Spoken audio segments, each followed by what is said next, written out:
అమ్మా, నాకు కూడా నిన్ను చూడాలని ఎంతో ఆశగా ఉంది. ఇప్పుడే నువ్వు నాకు కనిపించాలి.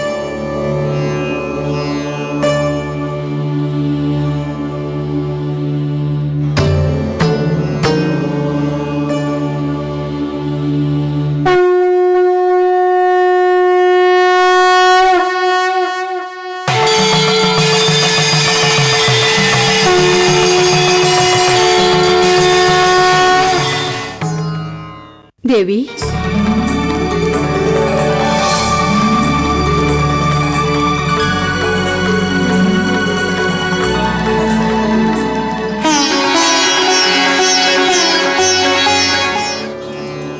నిన్నోసారి చూడాలని కోరిక కలిగింది.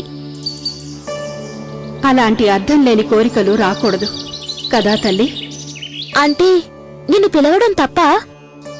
నన్ను పిలవడం తప్పు కాదు, పిలిచిన కారణం ఉందే అదే తప్పు. ఏ వరానికైనా ఓ అర్థం ఉంటుంది. నీ భక్తినే నేను కోరేది, నీ కోరికల్ని కాదు. తప్పైపోయిందమ్మా, క్షమించు.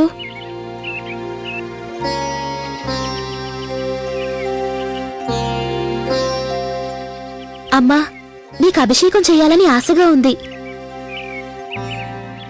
గుళ్ళో అయితే పూజారి గారు నీకు పాలు పెరుగు కలిపి అభిషేకం చేస్తారు. అయితే అది నాకు సాధ్యం కాదు కదా.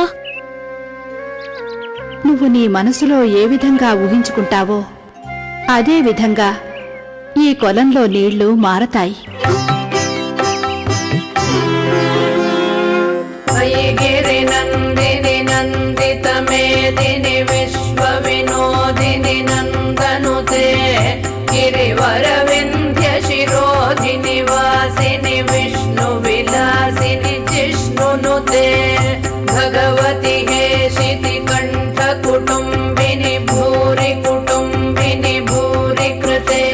అమ్మా, నిన్ను నేను చతుర్భుజ రూపంలో చూశాను, కాని ఫోటోలోనే.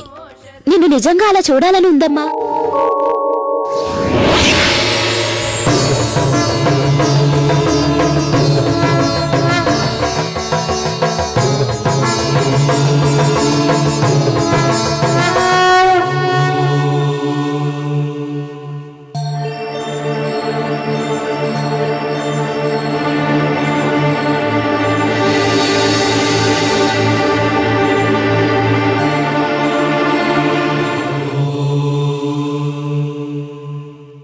దేవి,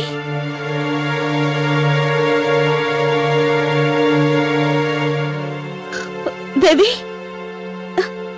దేవి, ఏమైందమ్మా? దేవి, దేవి, ఏమైంది దేవికి? దేవి,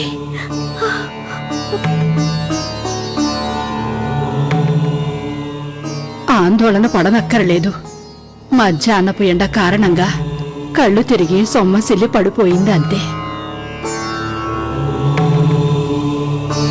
నేను 20 ఏళ్లుగా ఈ ఊళ్ళోనే ఉంటున్నాను. మిమ్మల్ని ఒక్కసారి కూడా చూసినట్టలేదే. నువ్వు నన్ను చూశావు, ఎంతో దగ్గరగా చూశావు. అవునా? నాకు జ్ఞాపకం రావట్లేదు. పోను పోను అన్నీ అర్థం అవుతాయిలే.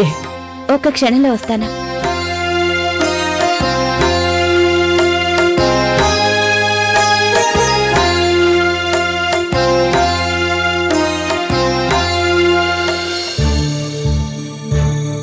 మా అమ్మాయి కళ్ళు తిరిగి పడిపోతే ఎవరో ఒక ఆవిడ తనను ఎత్తుకొని తీసుకొచ్చిందని అక్కడ చూసిన వాళ్ళు చెప్పారు. నువ్వేనా తీసుకొచ్చింది? ముత్తైదువి ఇంటికొచ్చిందండి. ఇవాళ శుక్రవారం, అమ్మవారికి ఇష్టమైన రోజు. అయ్యో చాలే, శుక్రవారం కూడా అన్ని వారాల్లాంటిదే. శుక్రవారం అని సూర్యుడేమన్నా ముందు ఉదయిస్తాడా? అన్ని మూఢనమ్మకాలే సంప్రదాయం అంటే. సంప్రదాయం పేరుతో ఇలా దుబారా చేస్తే ఎలా? వయసును చూసైనా గౌరవించాలి. మీరింకా ఆపుతారా? క్షమించు తల్లి.